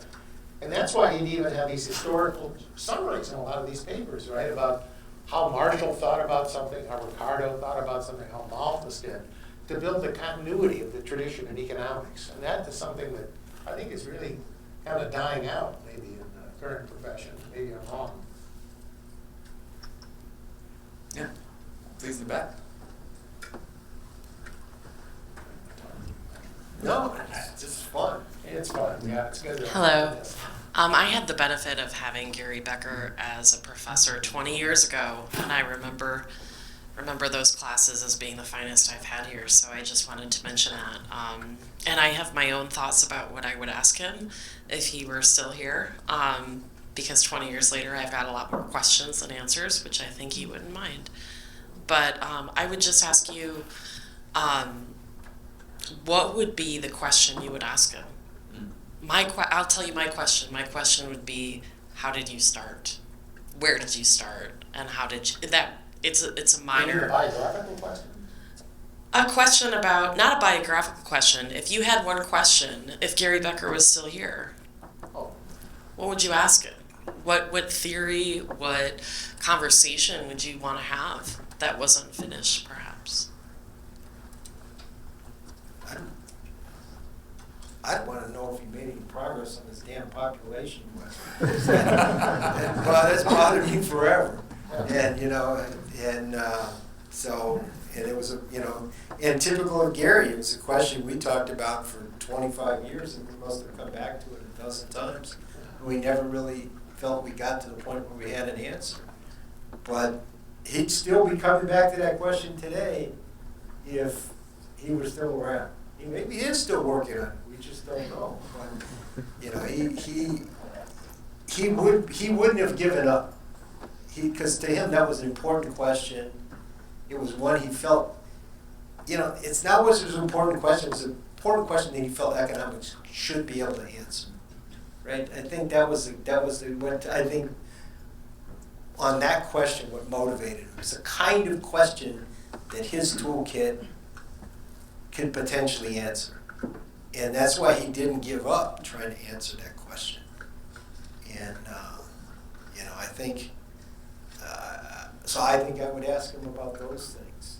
And because, now Gary thought a lot of questions could be answered by economics, but there were ones that he really thought that's in our wheelhouse. We should be able to tackle that question because it's close enough to other questions that we have been able to answer.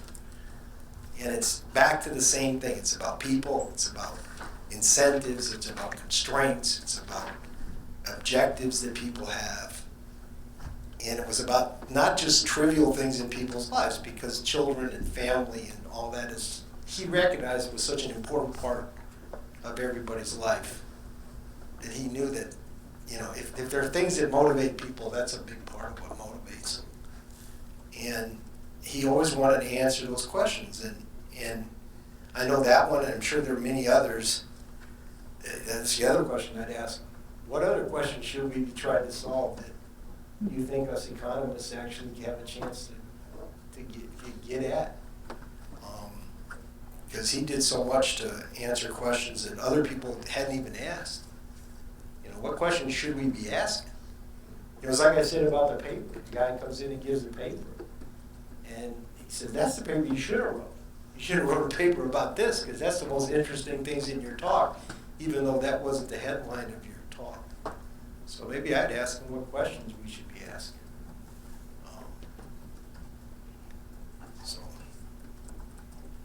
I know I'd be very happy with the answers you've given to a lot of questions. No, seriously, I mean, Jim, he look at all the great work he's done on economics of family and children, investments in children. I mean, Gary would be so proud of that. That's because that was such a, again, it was a question he thought was critical. We interacted, but it's complementary, and it's a crucial. No, I agree. Knowledge that. I agree, but I'm saying it's a question that, it fits in the kind of question, it was a question that he thought was really important because it mattered to people. Yeah. Not because it was a hard question that Han thought was tough enough to crack. And you're right, it was a question he thought mattered to people, and he thought it was a question that economics really should be able to answer. Right. And that, to me, defined what he really did.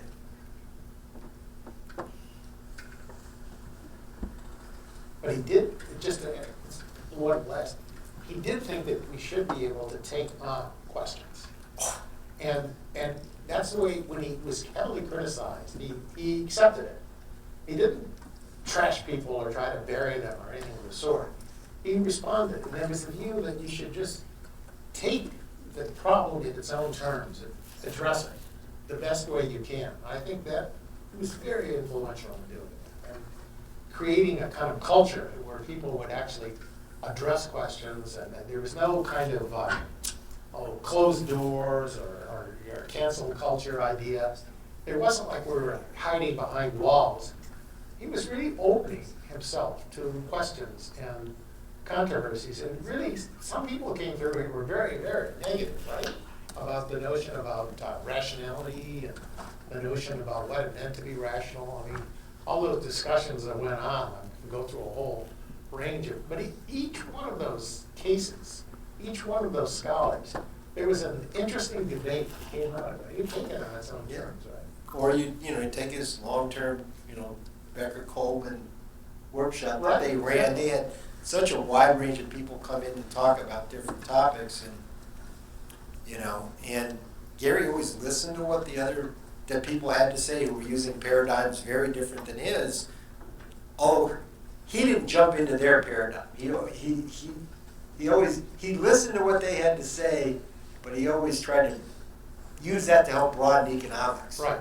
He didn't. He said, well, for this question, we got to abandon economics. We got to do what somebody else does. He says, no, there are things in what they do that we can add to economics. So it's very interesting. Take the population economics example, without naming names. The various people economists who've gotten interested in this. And some people, they just more or less disappear into demography. They become demographers. I'm not saying that's a bad thing to do, but they don't bring their economics with them. I don't think Gary ever did that. He got into the issue, but he kept his identity as an economist and kept adding, saying, where can I contribute in this way? Not, now, can I really be accepted as a card-carrying demographer or whatever else people are talking about? And then what can I learn? What can the sociologists teach me? Yeah, and right. that we can bring into economics, not become, he was in the sociology department, but I don't think he ever became, quote, a sociologist. He was an economist who was interested in many of the same questions as sociologists. Well, he was reading Talcott Parsons, right, as an undergraduate. He's bringing it flirted in. with it, right? He's bringing it in. No, I think. Right, absolutely. No. My understanding is he did more than flirt with it. My understanding, I didn't know personally, I should be clear, but I've seen interviews with him where he talked about how he looked at sociology first and decided that it was too hard to get involved and turned to economics as a fallback plan, which is quite a take. So I guess if I were to ask him a question, would he still feel the same way, having contributed so much to economics, that was the barrier too high for sociology? I think he thought the questions in sociology were really important and really interesting. Exactly. I think what he found was that the toolkit he learned in economics, rather than just tackling the traditional economics problem, turned out to be a great toolkit for tackling those problems as well. So I think he was influenced, and he was later influenced by other people in sociology, because, it's like Jim said, he didn't dismiss people, saying, oh, you're not doing economics, I'm not listening to you. But that doesn't mean you have to just become who they are, right? It's that you don't say, oh, I'm going to become a demographer. I'm going to become, no, I'm going to listen to what they have to say. But I can add that in as long as I can touch it back to the economics I'm working on. And usually he can do that. And I'm sure it limited the topics he could address, but it kept it a more cohesive approach. It's hard to imagine that the topics he could address were limited, given how broad the topics were that he addressed. Well, but the fundamental logic was within that temple. Yeah. Those three pillars are pretty recurrent. Yes. The pillars got taller and wider, but they stayed within the theme, I think. And that's the crystal. That's a good thing about economics. You can build some models that help you to interpret things that are otherwise extremely complex. And of course, anybody who's honest, and Gary was certainly honest, would admit that he hadn't explained it all. So I used to kid him, when human capital earnings equations were first fit, it was like R squared or 30% if you included, our labor supply, which is a little tautological maybe, but that's okay, keep that there. And then as the topics moved on, now you got to the economics of marriage, the R squares went down to about 0.04, fertility like 0.01. So he admitted there was plenty of big error term, and there was some scope for others. He never denied that, right? But he thought he could organize. What he could organize and give out a point of departure. He put that. Other questions? Please. So actually, just continuing on the what you were just describing, I wanted to hear you describe what the question of population that he would ask today actually is, phrased as a question. So I think we've kind of been talking around it, but phrasing it as a question, and maybe bringing in what we now know even more than when he would have been able to ask it in person, about climate change and the leaning toward isolationism in the world. Yeah. Well, I think when we were in a world of growing population, you have two different theories. You have a theory of fertility or a theory of population growth. And then you have a theory of the feedback on growth, population growth, that comes from the level of population. And for a long time, economists, following basically on a kind of Malthusian view of the world, finite resources, you're growing, that sort of constrains how big the population can get. You then get into a world of declining population, and fertility much below replacement as it is, as Jim said, in much of the world today. And you say, well, are we just going to continue to shrink, until we just shrink away to almost nothing? Or is there some force that's going to come back and push fertility back up and cause us to reach an equilibrium level of population in the economy? And I don't think we have great theories in that direction. Once we're in the declining fertility view of the world, where we're going to end up. So I think Gary was bothered by that. And, in the pre-human capital days, people had a hard time thinking about fertility in a world with human capital. That, the sort of, the Malthusian view of the world changed dramatically once children became an investment good, according to Gary, the way he looked at it. And that changed things, and I guess Gary was asking, what's the next change? What like the human capital revolution that happened in the world is the next revolution that's going to come, that's going to really shape fertility and population going forward? And I don't think he would, I don't think he knew how to answer that question. I certainly don't know how to answer that question. But there's a contour, I think, that you might see him emerging. The work, for example, that built on Gary's work, like Kia Marie, the collective household model, and then later extensions, the work by Pollock and Lundberg and so forth, which isn't as well developed, but it's a model of, partners, but with possible conflict. And that's very much under development. It's not like there's an answer there. But there are contours of an answer there, and contours.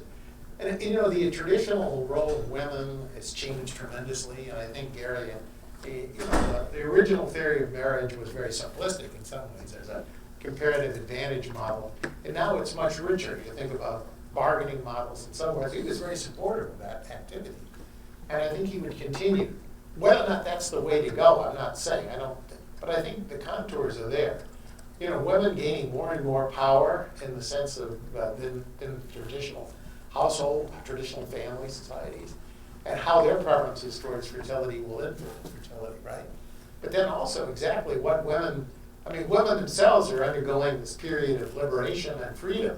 The question is that a passing phase, or are there really some intrinsic long-term preferences there? And that's a hotly debated topic. I'm sure I can make enemies if I take a personal position here, but I think there really is a sense that people talk about over-exuberance, right? There's a sense of, and so we did talk about these things. I don't know if you talked to him about No, yeah, just exuberance. And since people trying, you know, like during the French Revolution, people tried all kinds of roles, wanted to think of new things. And so there might be a period in which it becomes a new role. Then the question is, there are some traditional values there as well. And where do we ask them? And that's the question. yeah. So I don't know if he would have an opinion on that particular point, but we talked about that. And, you know, and a big part of what you're talking about, again, that's back to a theme we started from the beginning, which is interactions among people at a small level, not just intermarket, but Right. you know, family, community, things like that were a big part of the way Gary saw the world. Being part of a group was, you know, something he had in a lot of his models. Discrimination, stuff we did on social economics, group membership and affiliation was a big part of things. And a society organized, you know, how a society organizes itself. Those are all the kind of questions he would still be asking.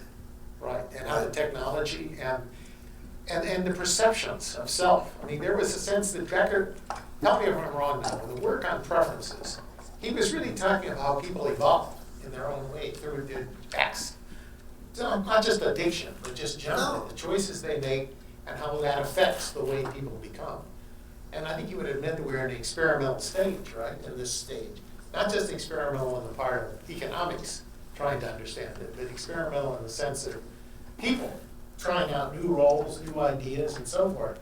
And maybe converging to different kinds of people 20 years from now with models that would behave much more general than we think now about how fertility and the family and the whole notion of the self would be defined. I guess the other side of good, yeah, and you know, you asked questions of what would Gary be interested in? I mean, his whole take on social media and how social media is affecting the world.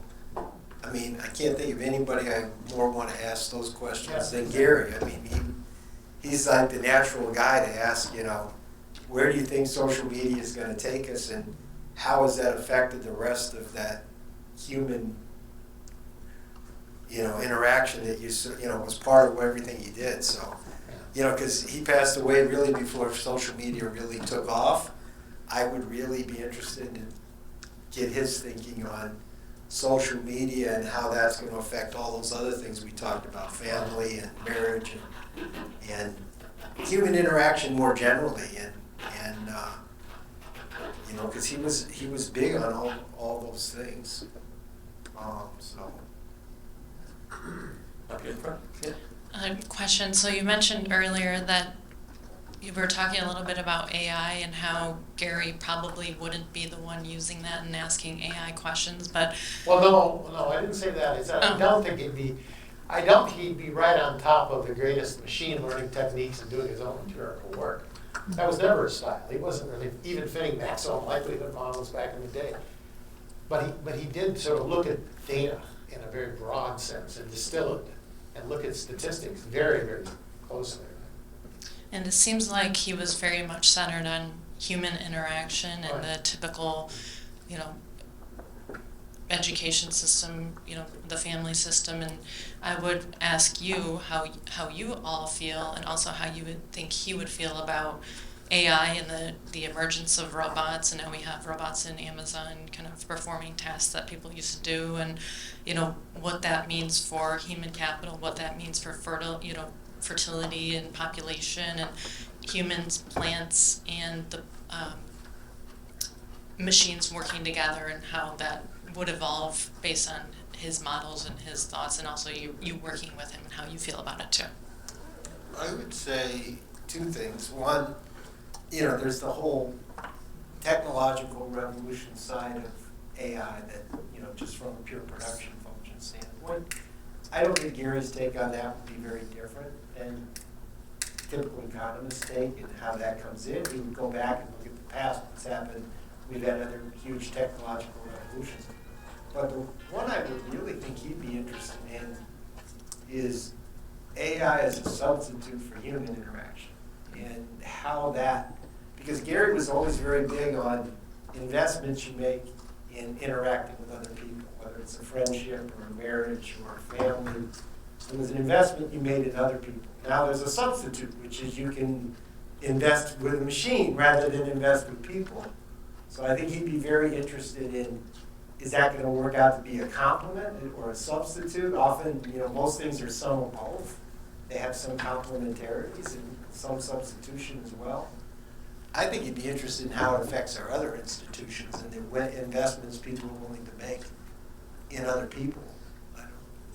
I would be interested in what you guys think, but I think that's the angle that he might be most focused on. Well, I think it's certainly a problem he would tackle. Yeah. Deeply concerned with. I can't predict what his answer would be, but I can see where it would fascinate him. But just like it fascinates the whole society, Gary was always working on big social questions, and so this is one big social question. And I think that's but I can't honestly say that. So I do think I completely agree, but I do think that he would also add maybe the notion about how he'd look at. There's a narrower question about do robots replace people and machines? Really trying to understand the China shock. Is that robots really, or is it really China is supposedly shocking us? And so those are questions he would work on. But I think the larger question, is just exactly how, because we have a new way to acquire knowledge, and pretty soon we're going to gain the capacity to learn. And I think that's something that would fascinate him, and I don't know if he'd be worried about AI taking over the world. It's not going to be like Henry Kissinger writing a book on that, but I think he would worry a lot about, but think about exactly how to use this learning tool and this dissemination tool and that social. You're looking at all these kids playing, video games in their basement in Japan. That's a sense that I think would deeply concern him, right? In the sense of social interaction. So that becomes a full-time occupation. Those are the issues. I'm just giving you a list now of things that I think you'd work on. Casey, you have 5 kids? When I left home, They've abandoned you now. They're all in the basement. I think to some extent, If you wait for the microphone for a second. Yeah. I just want to make a comment about, I just learned about this media equation where TV is socializing, so I think that's an interesting point. Watching TV. Sorry, I just wanted to make a comment on that, because I think that is interesting how AI could replace socialization, or the difference between socializing humans and AI or robots. And yeah, there's this media equation where watching TV or something, that is they consider it social interaction. That's a social interaction, watching a western at home. Yeah, they consider it socialization. Yeah, I haven't. Isn't that social isolation in some sense? You're very passive. That's about as far away from interaction as possible, isn't it? But it's really it's changed. Remember when Wizard of Oz came on, we all saw it because it was on Channel 7, twice a year. And so when you got to school the next day, you talked about the Wizard of Oz with your friends because they were all at home watching the same channel, right? Now we're saying you can have multiple media, but it's going to bring diversity. Compared to reading a book. Or it changes the menu, but I don't know if it changes the nature of the interaction per se, does it? I think it does. Compared to reading a book and then watching TV. This was something I just dabbled into over spring break. But yeah, there's actually a research group here in computer science that does experiments on the difference between socializing with a human versus socializing with a robot, and they're trying to really pinpoint the differences. There was a movie made about that, right? Called Her? I don't know. I fell in love with his operating system. Good thing, well. Other questions? It sounded like Casey doesn't agree with Jim Coleman, and he didn't answer the question about AI. So, and he's been kind of silent on the last few. No, yeah, well, I mean, Casey seemed to kind of disagree with you, Jim, in terms of that TV could be socializing, and he didn't answer a question on AI. So I was trying to prompt him with the kid comment. So, because he's maybe got a unique perspective on. He was not a Luddite at all. I mean, he used to, maybe it's because of our age difference, he loved to find some software and then tease me that I hadn't heard of it yet. You know, okay, so you got PowerPoint, or you got this on your iPhone, you got an iPhone. I mean, these were all novel things. He liked to at least be aware of what people were doing at the Vanguard. He was, you know, early on email. He never got the lowercase letters, kind of like you, Jim. But when we corresponded, we'd try to differentiate each other's comments. We'd intersperse words. One would use bold, the other lowercase, and so forth. Did you ever do that with him? I mean, just to so you'd have a comment, and then the comma would be followed by a bold insert, so you could make sure it was a comment. So that's not very sophisticated, I realize, but it's beginnings.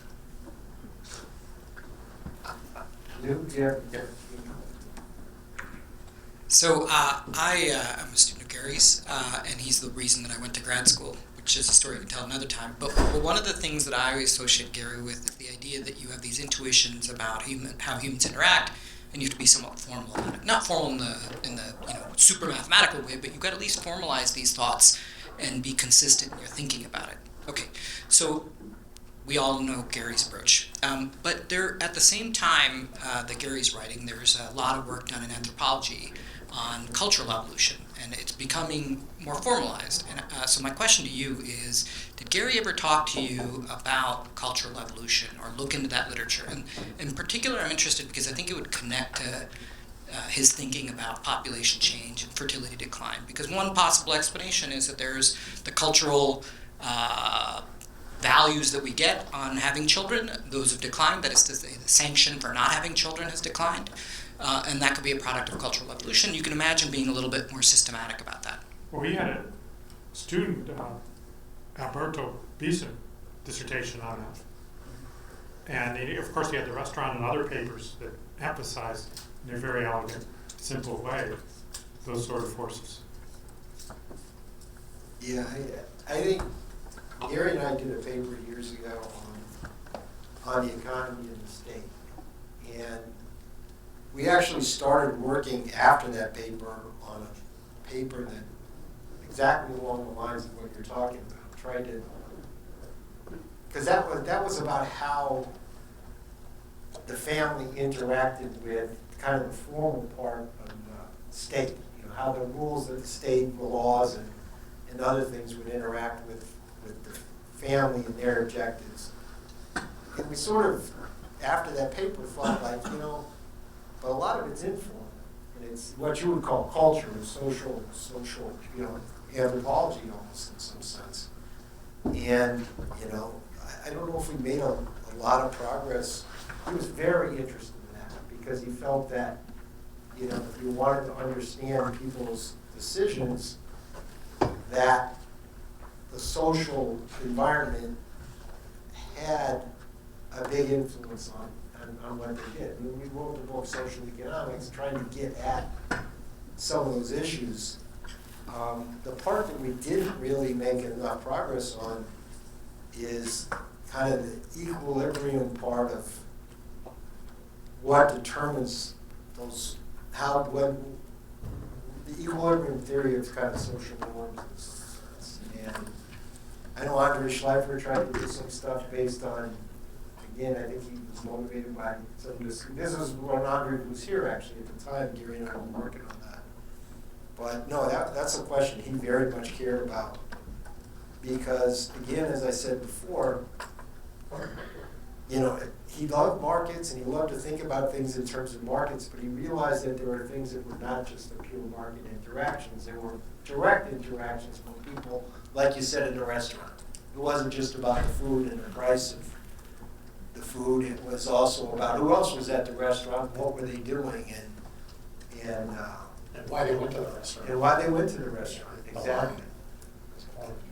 And what determined why a restaurant? Why wasn't something else the key focal point of people? And, it shows up in religion, it shows up everywhere.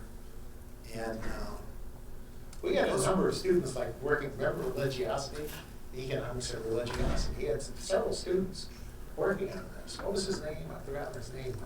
Yanacocha. Right, exactly. And again, there was some interesting things there. The competition among religions is a big part in fostering interest in religion. And if you don't have competition, that there are places where there's quote a lot of people that are part of the church, but they don't do anything. They just check the box and said, okay, because that's really what the religion became just checking the box and saying, oh yeah, I'm part of it, but they make no effort to be part of it. So it's an interesting question that he was interested in, and the areas where he really thought was important was family, social, behavior. As much as he thought of crime and punishment in the purely economic terms, he realized that there was behind that there was also a social aspect of willingness to engage in crime and things like that. He thought, yeah, we can. This was back to your R squared point. He thought you could get an R squared with the size of the punishment and the probability of getting caught, but he didn't think R squared was 1. He thought it was a long ways from 1, and that some of the more social aspects were important for understanding that.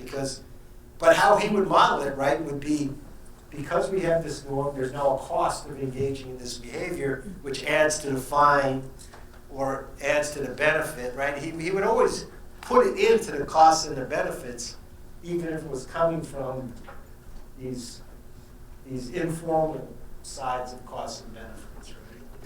I think it's an interesting.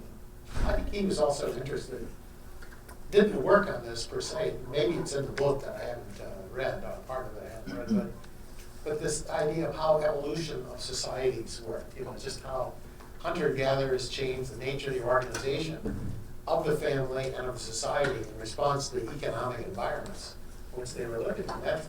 It's pretty active literature these days, right? Where you're starting to see how certain cultural practices would explain, in situations where there's a lot of risk and you need pooling and you need cooperation in ways that when you have a well-developed insurance market and a state that's providing you. So those are questions that I know they would address a lot. And in terms of the cultural anthropology, I remember at his workshop, this was before your time, I think, there was a British cultural anthropologist that was invited in. I think it was by Merloff, actually. And she came to the workshop, and she came to the whole department for years. She was an anthropologist. And she would pose questions like, look, here's a village, and this village is on this side of the river, and they do all these things. And then there's another village on the other side of the river. They do completely different organizations in society. So she would raise those questions, and that would provoke a lot of discussion about how you go about explaining it. It wasn't all just purely kind of Marxist economic determinism. It was something, and so the question is how it got that way. What were the initial conditions? How did it develop? I don't know if he came up with a definitive answer to that question, but these are questions that he was very broad intellectual curiosity. Very. So I think it was there, but you didn't see much of it because he didn't write. But people like Sam Bowles and others, writing these things down, and they're interesting. And I think Gary was really extremely interested in those questions. Cultural evolution, in that sense. Thanks. Maybe have a final question. Yeah, please. And it kind of touches, I think Kevin mentioned that he was interested in evolutionary theory, and you just kind of talked about, cultural evolution. Was Gary a reductionist?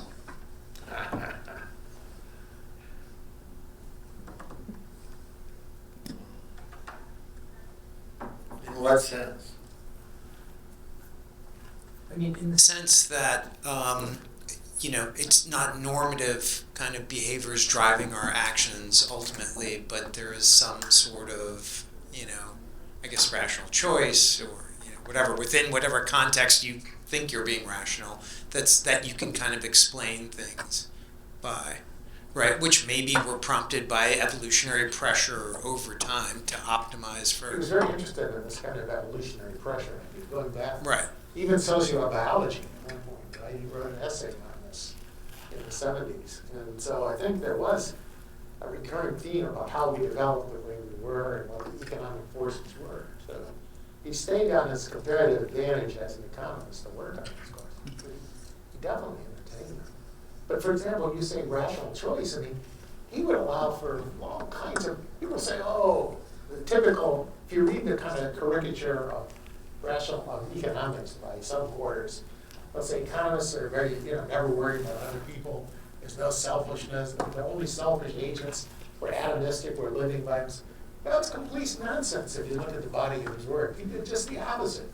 Exactly, this kind of cluster of interactions. So it was very broad. I think he could entertain kind of a view of collective values. People have, I don't know how we would actually come up with the idea of how you decided on a societal value, saying to sacrifice children to some god, throw them in the fire in one society and decide not otherwise.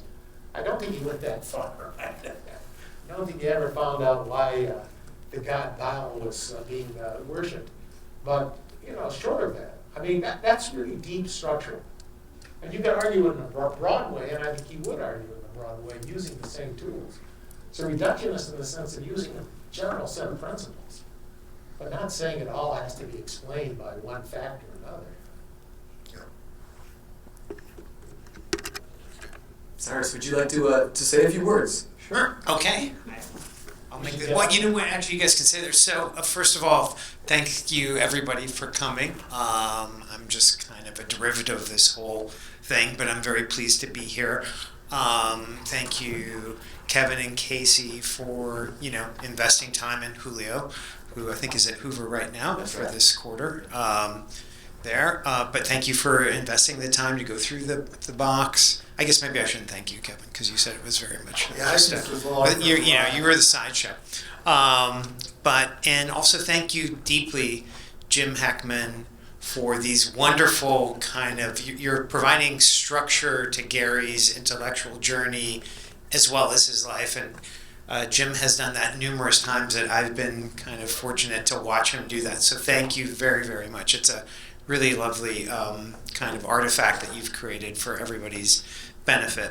And then I just wanted to share a couple things. So I brought over, before I came over, I actually looked at Kevin's box, and because it's sitting in our living room today with moral sentiment in it. And I actually thought that you had given that to him, but I guess you weren't quite that generous. So, but what was very... The book, not the box. Isn't it the first edition? Or? It is. Yeah. First No. edition of Moral Theory and Moral Sentiment. Yes. The first edition of Smith's first book, right? Yeah, the early 1759. Yeah, so that's very exciting. It's in our living room to this day. And so I thought I would grab just a couple. Is it open? Yeah, well, I mean, Kevin, oh, right. The box does open. Yeah, the box does open. It's very well made, and it has a piece of glass. It lasted this long. So, It's well made, so like a Chippendale. So, but I grabbed actually a couple things I thought would be fun for people just to see off of his shelf, because we still have his office there. And ironically, so this is from when he was in grad school, and it's a class he took with Jacob Viner, and it's international trade, which I thought was just very topical. Undergraduate. No, is it undergrad? Thank you. Viner was at Princeton by the time he was there. Thank you, Jim. Again, providing the historical context on Gary. So thank you very much. And I'm sure all of you guys know, he was here. He was a huge booster for Chicago. Loved the Chicago School. And the second thing I found on his shelf, which maybe people would get a kick out of, was his Economics of Discrimination the actual original draft. This is chapter 1, and I have all the chapters here. So if you ever want to see it, we live across the street. And I just thought this was fun, especially in light of Kevin's lovely gift, to the, around the moral sentiment book. So that was the first thing. The second thing is, for me, kind of growing up with them, and I was always the bartender at the workshop parties that we hosted. So that's how I knew these guys and met these guys and a host of other folks, some of whom, or many of whom, are not here today. But it's something I feel very privileged in the original sense of what privileged means, to have basically through osmosis. Thank you. I'm a little cheeky. But really kind of through osmosis learned a lot of things just about how markets work and so forth, and I think in retrospect, just having kind of grown up in Hyde Park and so forth, understanding how important the Chicago School has been for the transformation we've seen in this country and really around the world, kind of globally, in terms of improving the lives of people by optimizing, public policy, let's hope. And so that's kind of been a thrilling thing to see, and I just wanted to call that out, because I think a lot of people attribute Chicago, it was maybe not the original birthplace, but it was the place where it really took root and expanded and has kind of become the norm kind of since then. And one thing I'll never forget, I asked Gary one time, how are things different than they were in the 1970s? And his answer was, we're much more wealthy than we were then. And I think it's in large part attributable to kind of the transformative kind of work that happened here and that kind of took over in our economy as, things deregulated the airline industry, et cetera, starting from there. So anyway, just wanted to say thank you to the three of you. Ben, Eric, I guess he's gone, for sponsoring this. We are planning on making this a roadshow in New York and taking it to Stanford this fall. So if anybody is available and wishes to show the video. Yeah, okay, there we go. Very smart. You serve popcorn and sell it too. Yeah, Jim probably has the best sense of humor of anybody I know in Chicago. Yeah, exactly. It replaces some robots. Yeah, exactly. We don't need you anymore. Robot so, Kevin. Yeah. Exactly. So. Bot and the Jim bot. Exactly. Yeah. So, but great idea, guys. Anyway, so again, thank you very much for coming, and thank you, BFI and Ben and everybody here for I think putting you've in. given enough talks about Gary that somebody could train the bot on Jim's talks. And I've given too many talks. But I find it fascinating, and that's part of the reason why I was willing to invest, because I have kind of this side of me, you like woodworking, I kind of like intellectual history.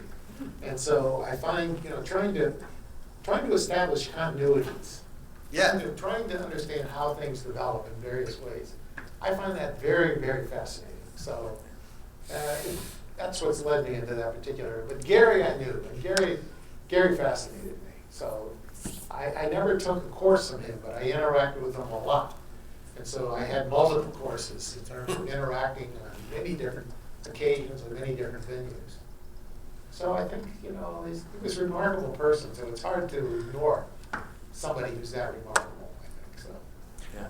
Well, I would only remark that all of us are very lucky to actually sit here and listen to the three of these guys, not only how they talk about Gary, but just kind of the history of economics and how it's evolved, because I think, ultimately theory, everything that we see is created by people, and these guys are instrumental in kind of creating it. So there's always a person behind the idea, and certainly a group as well. And so, we owe you a round of applause for all the work you've done, as well as educating us a little bit on Gary, as well as your own ideas. So thank you again very much.